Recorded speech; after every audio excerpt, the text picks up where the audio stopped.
आऊज़ु बिल्लाहि मिनश्शैतानिर्रजीम बिस्मिल्लाहिर्रहमानिर्रहीम। अस्सलामुअलैकुम। वेलकम ऑन हम कहानियाँ। आज की हमारी कहानी है आज़ादी।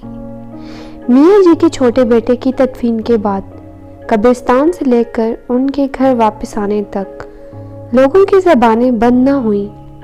असर की नमाज के बाद जब घर से शहीद का जनाजा रवाना हुआ, गांव कलमा शहादत और पाकिस्तान जिंदाबाद के नारे से गूंज उठा। जवानी की मौत की हैबत और फलक शगार नारों की गूंज से इस रोज घरों में बैठी नौउम्र लड़कियों के नाजुक वजूद लजर गए, मगर वापसी पर खामोशी के बतन में जयमगोइयां जन्म लेने लगी। जब मियाँ जी की लाठी की टिक टिक कदरे दूर हुई तो दबी दबी सरगोशियों ने सर उठा लिया। बेशक बच्चा शहादत के रुतबे पर फाइज हो गया, मगर इंतजामिया की गफलत साफ नजर आ रही थी। हजूम में से एक आवाज बुलंद हुई। सच कहा, कोई और अफसुर्दा आवाज में बोला, सुना है 3 गोलियां लगने के बावजूद जिंदा था। अगर वक्त पर कोई अस्पताल ले जाता तो शायद जान बच जाती। ऐसे में रंज और गम में डूबी एक जोशीली आवाज उभरी। अगर सिक्योरिटी सख्त होती तो ये हादसा जन्म ही न लेता। हसास तरीन इलाका, जहां 10 नौजवान भी कम थे, वहां फकत 3 नौजवान इतने बड़े दहशतगर्दों का मुकाबला कैसे कर सकते थे। सरगोशियों ने गांव का रास्ता पार किया तो मुख्तलिफ सिमतों में तकसीम हो गई। मियाँ जी ने घर के दरवाजे पर पैर धरा ही था कि रोती हुई बच्ची इनसे हर आदमी सुबह सवेरे घर से निकलकर अपनी किस्मत में लिखा रिस्क लेकर शाम को वापस घर लौट आता है, मगर जिन पर वतन की मोहब्बत का जुनून सवार हो जाए उनके बेटे शाम के बाद कब्रिस्तान पहुंच जाते हैं। सामने खड़ी औरत ने तंजिया अंदाज में मियाँ जी से कहा, मियाँ जी के लिए आगे बढ़ना दोबर हो गया। सदफ, उमर, सफिया, कुबरा, मैमूना और ये नन्ना रहा नन्ना एतजाज। मियाँ जी इस घर की नेम प्लेट से गुलशन हाउस मिटाकर यतीम खाना लिख लें, क्योंकि गुलशन को तो आप अपने हाथों से उजाड़ चुके। अब बस आपके घर में यही यतीम बच्चे बाकी रह गए हैं। लम्हे भर के लिए लाठी पर रखा मियाँ जी का हाथ लजरा।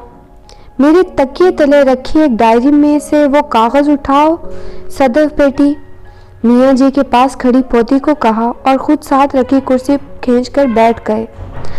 आंगन में खटकेलियां समेत औरतें हैरत से उन्हें देखने लगी। बड़ी बहू उनकी हालत देखते हुए दौड़ कर पानी का ग्लास ले आई।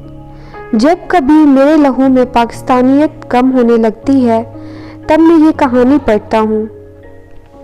मियाँ जी मुड़ा तोड़ा कागज आंखों से लगाकर बोले। जब सब लोग उन्हें चुपचाप देखे चले जा रहे थे, मियाँ जी कागज खोलकर पढ़ने लगे। मेरा नाम अब्दुल्ला है, मैं 8वीं जमात में पढ़ता हूँ। मेरे घर में अम्मी जान और अब्बू जान के अलावा मेरी दादी जान और मुन्नू भी रहते हैं। मेरे दादा की शहीद होने के बाद मेरी दादी बहुत अकेली रह गई हैं। अब उनकी आंखों की बीनाई बहुत कमजोर हो गई है। मेरे अब्बू जब भी घर आते हैं और दादी के गले लगते हैं, वो अब्बू से लिपट कर रोते हुए कहती हैं, अब्दुल रहमान बेटा, तुम कहाँ चले गए थे। मैं दादी की बात सुनकर हैरानी से उन्हें देखता हूँ तो अम्मी जान चुपके से मेरे कान में कहती हैं, अब्दुल रहमान तुम्हारे चचा का नाम है, वो आज़ादी की जंग लड़ते हुए शहीद हो गए थे, मगर वो माँ है ना, इसलिए तुम्हारे अब्बू के रूप में तुम्हारे चचा का अक्स तलाश करने लगती हैं। मैं जब भी अपनी दादी की गोद में सर रखते हुए उनकी आंखों को देखता हूँ, मुझे लगता है दादा और चचा की याद में रोने के बायस उनकी बिनाई आंसुओं में बह गई है। लेकिन मुझे अपनी दादी से बहुत प्यार है। मैं हमेशा उनकी उंगली पकड़े रखता हूँ। अम्मी जी कहती हैं, अपनों का सहारा इंसान को गिरने नहीं देता। इसलिए मैं स्कूल से वापसी के बाद अपनी दादी के साथ वक्त गुजारता हूँ। वो मुझे रात को सोने से पहले जिन्हों परियों की कहानी सुनाने की बजाय आज़ादी की कहानियाँ सुनाती हैं। उनकी कहानियों में कोई शहजादी नहीं होती। मेरे पूछने पर वो मेरा माथा चूमकर कहती हैं, बेटा, जिनके गले में गुलामी की तौक हो वो शहजादियों के ख्वाब नहीं देखते, बल्कि वो आज़ादी के ख्वाब देखते हैं।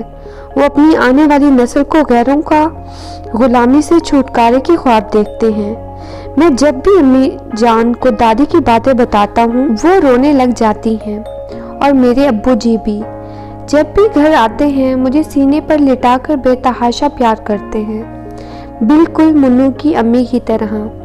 मुन्नू मेरे मेमने का नाम है।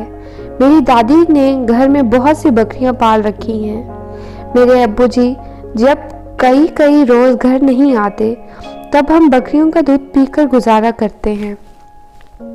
मेरे बार बार पूछने पर अम्मी जी जान चुपके से कहती हैं कि तुम्हारे अब्बू आज़ादी के सफ़र पर निकले हुए हैं।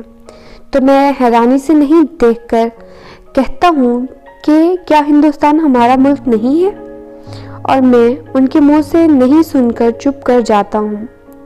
ये इन दिनों की बात थी जब दादी को साफ नजर आता था। मैं शाम को दादी के साथ बकरियां चराने जाता था। इस रोज जब मुन्नू दूध के लिए बार बार अपनी माँ के पास जाता, वो मायूस होकर लौट आता। उसी रोज मुन्नू की माँ ने सूखी जमीन को चाटने की बजाय आगे जाकर हरी भरी घास खाने का फैसला किया। वो धीरे धीरे आगे बढ़ने लगी। वहां जिस तरफ रामू काका की बकरियां हरी हरी घास पर मुंह मार रही थी, देखते देखते मुन्नू की माँ लकीर के पार चली गई। दादी के पीठ होने की वजह से वो ये मंजर नहीं देख सकी, और ये देखकर मैं भी खामोश रहा। मगर रामू काका ने जब ये मंजर देख लिया तो उनका गुस्से से मारे सुर्ख हो गया मुंह। उसने छड़ी से मुन्नू की माँ को इतना मारा कि वो बेचारी बेहोश हो गई और बामुश्किल सुबह तक जिंदा रही। उस रोज मुझे पता चला कि हिंदुस्तान सिर्फ अजय कमाल और पूजा का है। ये घर, हमारा स्कूल, ये जमीन, हत्ता कि उस पर उगने वाली घास पर भी हमारा पर कोई हक नहीं है।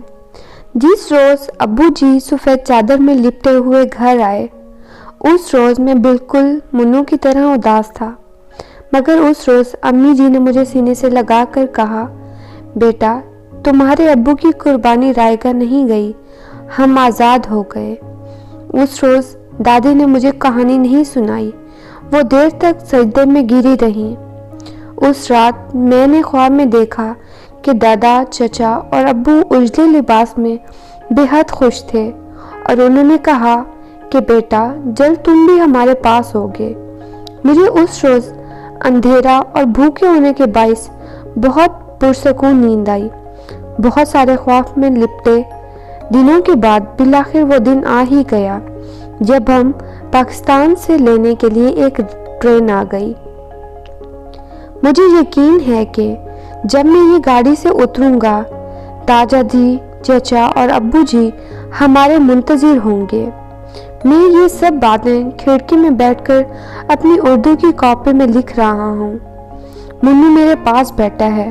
वो बेड़ को देखकर काफ़ी खौफजदा है, मगर मैं बार बार उसके सर पर हाथ फेर कर कहता हूँ, मुन्नू, बस थोड़ा सा इंतज़ार, पाकिस्तान में सब कुछ हमारा होगा। ज़मीन पर उगने वाली घास के तिनके से लेकर आसमान से गिरने वाली बूंदों तक, वहाँ ऐसी कोई लकीर नहीं होगी जिसके पार जाने की सज़ा मौत हो। मियाँ जी पढ़ते पढ़ते आप दीदा हो गए और उनकी दाढ़ी आंसुओं से तर हो गई। दादा, क्या वो लड़के आप खुद थे? उमर ने उनके कंधे पर हाथ रखकर कहा, बताएं ना दादाजी, क्या ये कहानी आप? सदफ ने उनका चेहरा अपनी तरफ मोड़कर कहा।